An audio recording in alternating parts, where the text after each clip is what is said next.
Bienvenidos a todos a este vídeo. Lo que vamos a ver aquí es qué le ocurre al plano complejo cuando le aplicamos la función multivaluada logaritmo de z. Entonces, bueno, antes de comenzar con los detalles, vamos a ver pues cómo, no sé, ¿no? Cómo tenéis la intuición. Cuando hemos trabajado con la función rama principal, ella nos exigía escoger la determinación principal del argumento.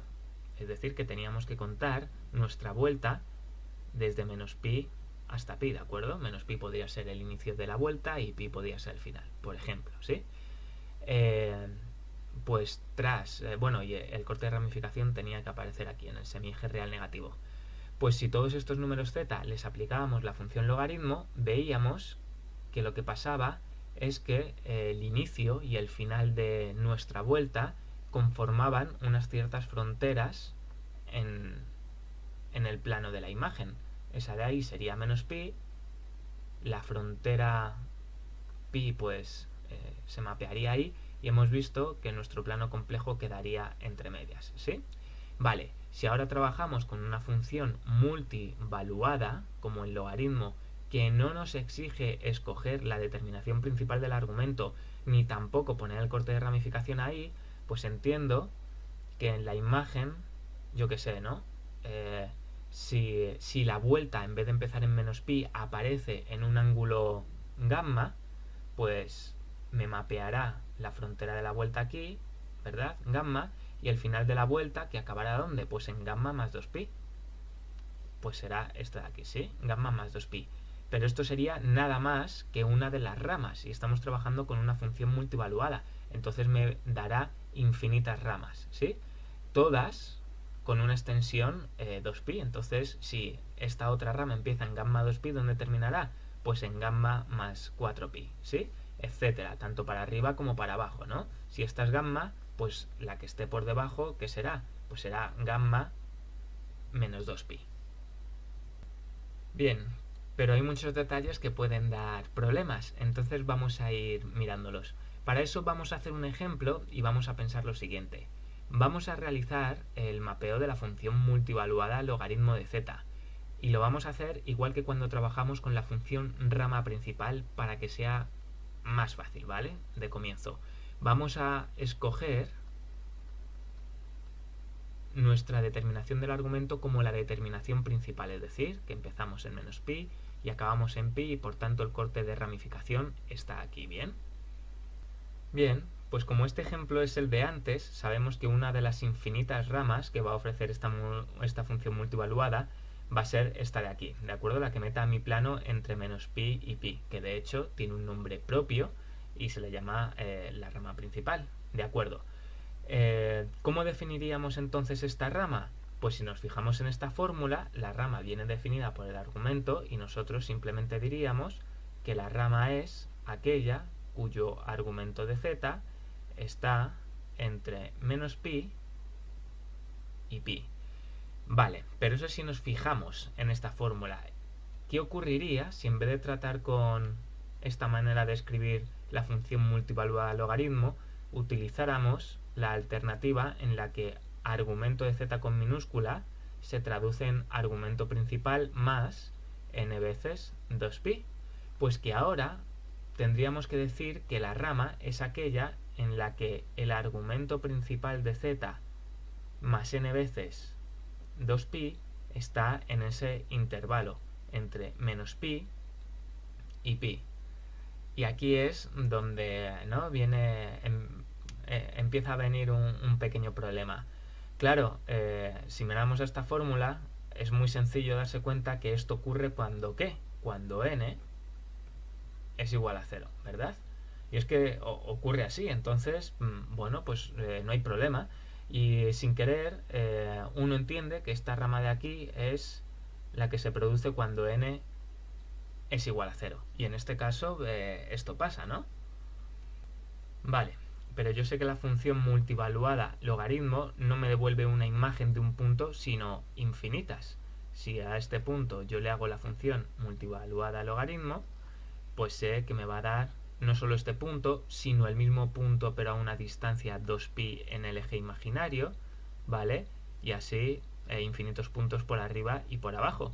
Y lo mismo va a pasar en mi rama, ¿no? Si este punto de aquí, aunque no esté incluido, pero tiene valor pi, si yo le sumo 2pi, pues irá a parar a un lugar que esté en 3pi, ¿bien? Ese de ahí iría a parar aquí.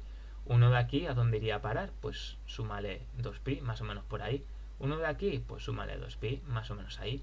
Y uno que estuviera mapeado sobre la frontera menos pi, pues súmale 2pi y entonces irá a pi. ¿Lo veis? De manera que otra rama sería esta que hay ahí.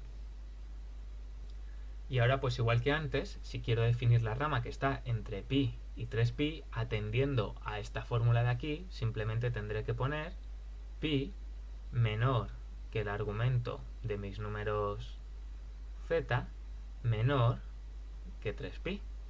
Pero nuevamente, si nos fijáramos en la fórmula en la que el argumento con A minúscula se define como el argumento principal de z más n veces 2pi, pues tendríamos que poner aquí pi es menor que el argumento principal de z más n veces 2pi, que es menor que 3pi. Y yo no sé si os dais cuenta, pero esto es sencillo concluir de forma involuntaria que n debe ser igual a 1, ¿no? Porque si el argumento de z sabemos que está entre los límites menos pi y pi, pues si tú sumas una vez a esos bordes, pues fíjate, ¿no? Menos pi más una vez 2pi, ¿en qué se convierte? En pi. Y pi más una vez 2pi, ¿en qué se convierte? En 3pi. Entonces, sin querer, uno puede asimilar y decir, ah, bueno, pues esta rama de aquí entre pi y 3pi es lo mismo que pensar en la rama cuando n vale 1. Y esto que hemos hecho lo podríamos extender para arriba y para abajo en el eje imaginario todo lo que quisiéramos, ¿vale? De forma que obtendríamos infinitas ramas. Y esta asociación, fijaros que funciona, ¿no? Vamos a ver la rama que está entre menos 3pi y menos 5pi. Tendría que darse esto, ¿no? Me están diciendo que la definición de mi rama se da mediante el argumento de z, que es mayor que menos 3pi, ¿no? Tendrá que ser mayor que menos 5pi y menor que menos 3pi. Y cuando yo pienso en el argumento de z como el argumento principal de z más n veces 2pi, si eso tiene que ser mayor que menos 5pi y tiene que ser menor que menos 3pi, pues fijaros que los límites del argumento principal que son menos pi y pi. Bueno, pues si esta n es menos 2, quiere decir que le estoy quitando 4pi, ¿verdad? A ambos lados. Entonces hacedlo, menos pi menos 4pi me da menos 5pi, correcto. Y pi menos 4pi que me da menos 3pi. Por lo tanto, tiene toda la lógica del mundo, aparentemente, decir que la rama que está entre menos 5pi y menos 3pi es lo mismo que decir una rama a la que yo le asociara un n igual a menos 2. Bien, pues como el temario de esta asignatura es muy amplia y la gente no tiene mucho tiempo para estudiarlo en detenimiento, cuando ve que se cumple esta relación en este caso, lo toman como verdadero para todos los casos y consideran que con n se puede describir la rama. De hecho, ocurre que como esa es la consideración final, piensan, bueno, pues es que la forma de escribir la rama en función del argumento pues incluso parece una pérdida de tiempo, es más engorroso y esto funciona mejor. Y incluso se sacan conclusiones sin querer, ¿no? Como un pensamiento subliminal. Uno, o sea, este que os voy a contar también es bastante típico, es pensar en lo siguiente, es decir, fíjate en esta rama, ¿no? Esta rama que además yo ya sé que la podría describir con n igual a 0. Pues tiene unos límites inferior y superior que toma unos valores, fijaros, menos pi y pi, que es igual a la determinación del argumento que me dan en el problema. Es decir, que ellos dicen, ah, bueno, pues si no doy ninguna vuelta, mi argumento está aquí entre menos pi y pi, y entonces la rama es n igual a 0, no doy ninguna vuelta. Ahora, que doy una vuelta más, pues entonces iría desde pi hasta 3pi, ¿no? Pues tiene todo el sentido del mundo que aquí aparezca n igual a 1 de una vuelta más. ¿Que doy dos vueltas más? Pues iría de 3pi a 5pi, ¿no? Pues perfecto, n igual a 2 es de 3pi a 5pi. Entonces n clarísimamente me marca la rama. Y esto lo extrapolan a cualquier cosa, ¿vale? Y entonces, bueno, pues te encuentras con este ejercicio donde te ponen el corte de ramificación y te dicen la determinación del argumento es desde 0 hasta 2pi, ¿vale? Hazme la función logaritmo multivaluada. Y uno coge y dice, bueno, pues esto está clarísimo, ¿no? Si no doy ninguna vuelta de dónde estoy, entre 0 y 2pi. Entonces, aquí tendré el límite inferior que será 0, aquí será el 2pi, y esta rama no me hará falta poner 0 menor que el argumento de z menor que 2pi. Podré decir directamente que esta rama es la perteneciente a n igual a 0.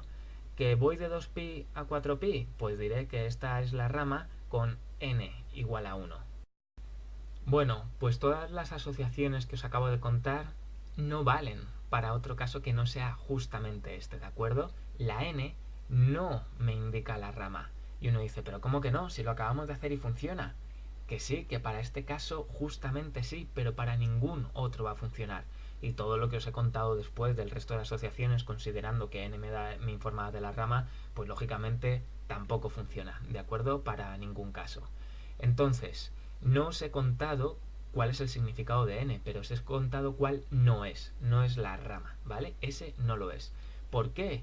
¿Y por qué en este caso sí funciona? ¿Y entonces cuál es el significado de n?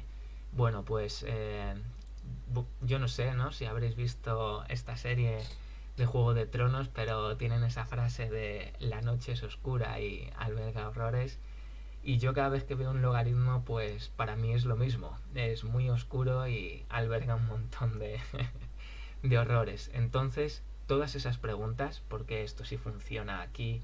¿Qué es de verdad la rama? Pues, ¿qué es de verdad el factor n? Pues os lo cuento en el siguiente vídeo, ¿de acuerdo? Pues un abrazo.